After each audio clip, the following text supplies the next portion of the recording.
So before we get started, I wanted to announce that the avatar is likely here to stay. It's become too much of a pain in the ass to do face cam because of my job, and I can't film in this truck unless it's daylight due to lighting.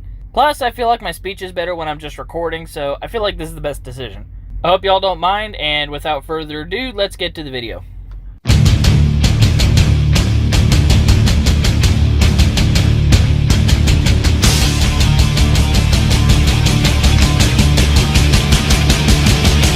Hey everyone, and welcome back. So we all know Tess Holliday due to the fact that people can't stop demanding that we find her attractive. Now, whereas I'll admit she has kind of a cute face, I can't overlook the fact that she has the body of Michael Moore, nor can I overlook the ego that matches her BMI. So, a channel known as Broadly, which is a side channel of Vice, decided to do a short documentary on Tess and how she's the victim of so much body-shaming hate, rather than the victim of high blood pressure and a struggling heart. So anyway, let's get into this shit. Tess Holliday is no stranger to being body-shamed. She's also not much of a stranger to the McDonald's drive-thru. Since the beginning of her career as a plus-size model... No, this is a plus-size model. This is an advertisement for a hot air balloon that coincidentally is the only dress size Tess can fit into. She's had to fend off degrading comments about her weight, her health, and her validity as a woman. Okay, 3 things here. Her weight is criticized because it almost matches the capacity for what my truck is allowed to legally carry, and she parades it around as if it's perfectly okay. Her health is talked about because she wants to deny that her weight will negatively affect her health in the future, even if it's not hurting her at the present moment. And her validity as a woman? Literally no one has questioned that, so fuck knows where that came from.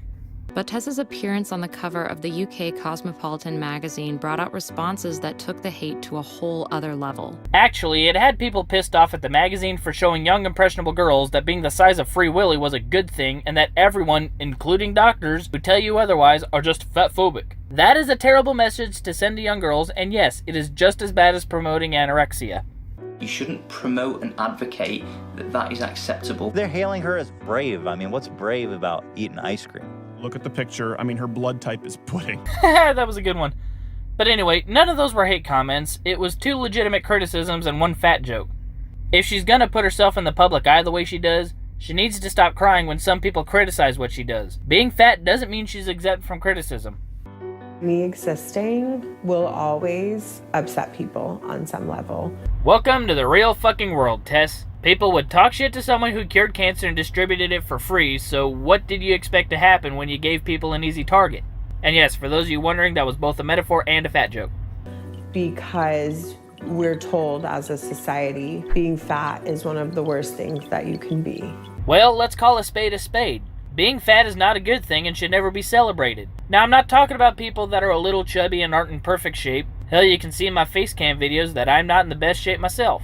But you, Tess, are clearly morbidly obese, which is going to lead to a lot of health issues in the future, even if you're medically healthy at the present time. Especially as a woman. My previous comment goes for all 2 genders, not just women. I'm Amanda Knox, and having had my own personal life picked apart by the public for years, I want to know how women today are pushing to be seen on their own terms. So, the US works to get you acquitted for an unjust murder trial, and you repay us by working for Vice. Great job. Also, I'd like to note that the ways in which your lives were picked apart are not comparable whatsoever. Despite her success, Tess has received a lot of heat throughout her career. Huh. I thought the heat was an atmosphere developing around Tess's gravitational orbit. I want to talk to her about her process of managing that scrutiny and using it to help other people like her. She's not helping other people like her, she's hurting other people like her by encouraging an unhealthy lifestyle. Hi. That's cute. We're just, picking out some fish prints.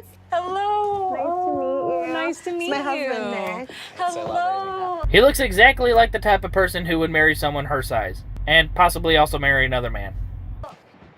Do you guys vintage together often? Is that like a family affair? We do. Whenever we find a piece that fits her, we snatch it up because there's not that many. Hang on there, dickhead. Don't be writing my jokes for me. But you're like a dream because you're the actual size for all of this. Well, shit, if only there was a way for you to magically shrink your mass into a size that matches hers. With her face on magazines worldwide and a loving family at home, Tess seems to be living the perfect mix of glam and grounded. but the path to where she is now hasn't been easy. Well, it can't be that hard when there's a McDonald's in damn near every town. I never thought that I would have this life. My mom used to always say, you're gonna be famous one day. But like, that's just what moms say to their kids. Totally. Yeah, but I'm sure that when she said that, she meant famous for accomplishing something worth admiring, not famous for accomplishing high blood pressure at 33. Anyway, I'm gonna skip over the part where they discuss her upbringing because there are some legit tragedies in that story that I wouldn't wish on my worst enemy. And I'm only making this video to criticize Tess for her harmful ideas of body positivity. At the time, what were your coping mechanisms? Food. Well, imagine my shock. Well, this is a brilliant message to send to all the young girls that are looking up to you. Make food your drug of choice and you too can become famous for being the size of a small moon. I was going through how I arrived to start emotionally eating. And I remembered the exact moment I did. And I was sitting at my Aunt Marilyn's house who was helping care for me. Go on. My mom didn't want me and my brother to see her while she was going through physical therapy. And my aunt made me a bowl of vegetable beef soup. Great, now I'm hungry. And I remember feeling the warmth of the soup and feeling full, and I felt something. Indigestion, maybe? I remember thinking, this is how I'm going to get through this. Okay, seriously, this is why I can't stand Tess Holliday. She talks about eating for comfort, doesn't condemn the action as harmful, she gained 200 plus pounds by comfort eating, and now she's famous for being morbidly obese in front of a camera. This sends the message that if food is your drug of choice, you will gain a bunch of weight, and it's society's responsibility to call you beautiful when in reality you're killing yourself. And I still struggle with emotional eating. Well, then why don't you seek some professional help for the problem, lose a couple 100 pounds, and encourage people in your situation to get help. Seriously, if you did that, you would see a majority of the criticism you receive turn into praise for sending a positive message. Yeah! And it wasn't until modeling that I found like a group of body positive bloggers and activists that were saying the terms, I love my body and I love myself. Okay, there's a difference between loving yourself and thinking that you can be healthy at any size. You can love yourself while at the same time recognizing the need to lose weight and be healthier. I supported the body positive movement at first because I knew a few girls that were a little on the chubby side. Maybe they were technically overweight, but they weren't so big that it was a danger to their health, and all they wanted was for people to not treat them like shit for their weight. They still encouraged those that were at an unhealthy size to lose weight. But people like Tess want to eliminate the part where we encourage weight loss altogether, which is not a healthy message. And I thought, what? And then a light bulb went off in my head and I thought, bad light bulb, bad light bulb. Wait, I can actually love the way that I look now, like that's allowed. And once that happened, I was unstoppable. Well, at least until your heart stops because it can't keep up with supporting your gravitational orbit. I feel like I need to put a hat Yeah, you should on have a with you hat in on. solidarity. Tess's modeling career started by her posing for photos with friends and gathering an enthusiastic fan base online.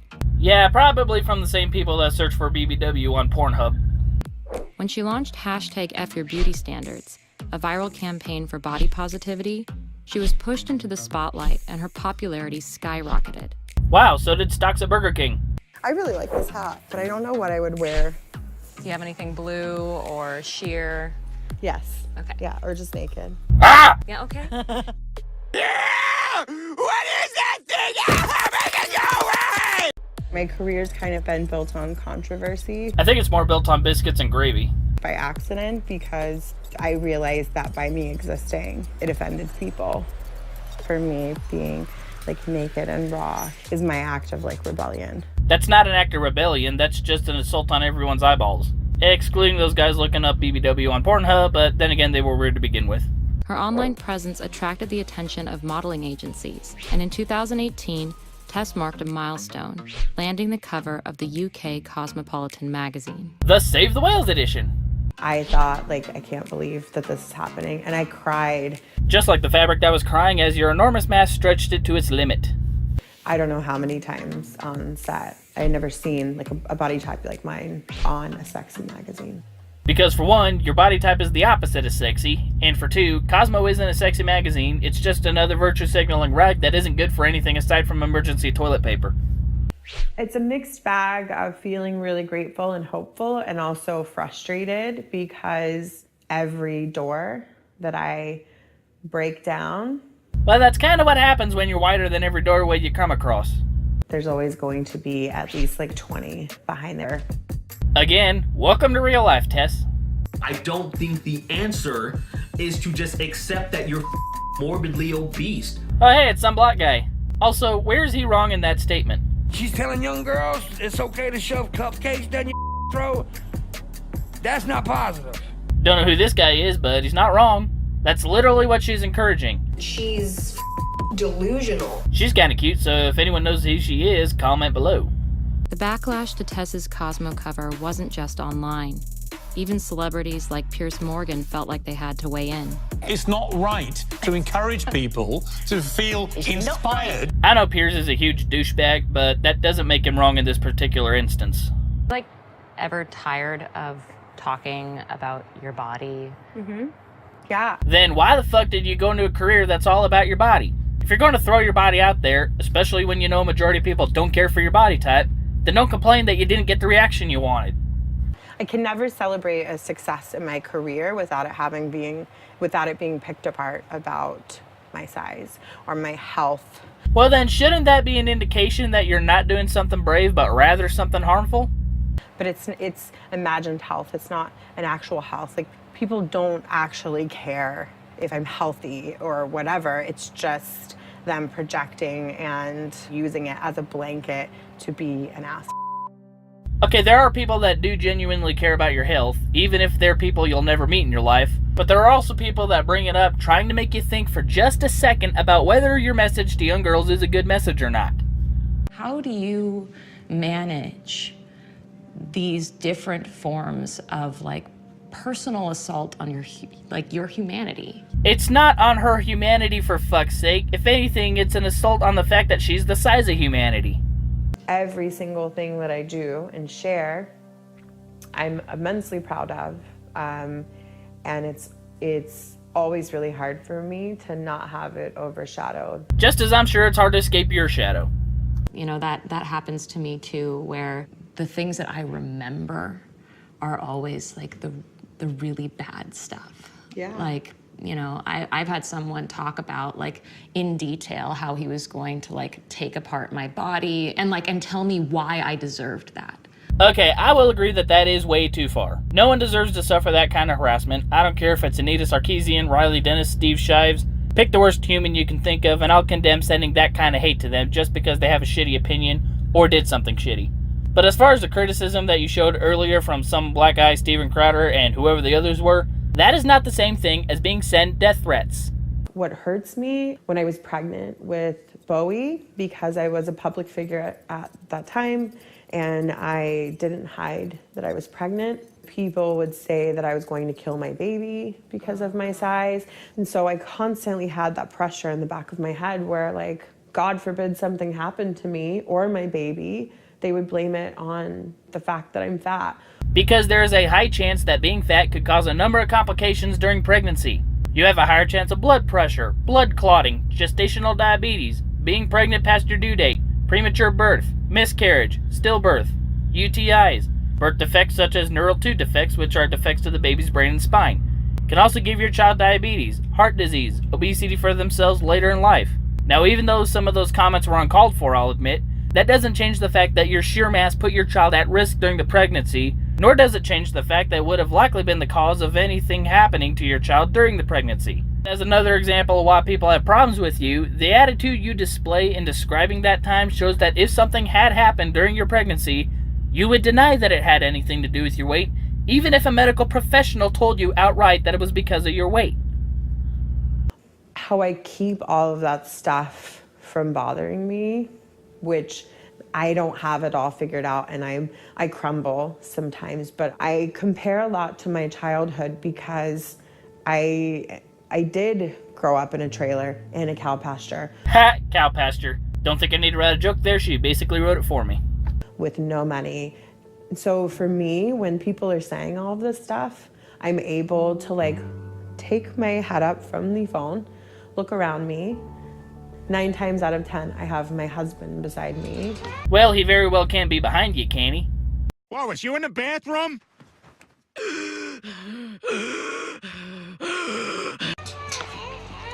I have my 2 children that are happy and healthy. I have a 4-bedroom home, and I get to be on the cover of like magazines and look the way that I do. Which I wouldn't consider that last one an accomplishment. At the end of the day, I'm not doing this for people who don't get what I'm doing. I'm doing this for the folks that need to see some kind of representation or maybe feel a little less alone. And that wouldn't be a bad thing if you were at a healthy weight and weren't telling these women that being 300 pounds was okay. Like I said, chubby and a little overweight isn't a big deal, but when your BMI indicates that you are obese or morbidly obese, that's when you need to lose weight or plan an early funeral. And if you choose the latter, I recommend you avoid cremation because burning someone your size might actually cause the global warming catastrophe that AOC keeps blithering on about. Anyway, everyone, that is all for this week's video.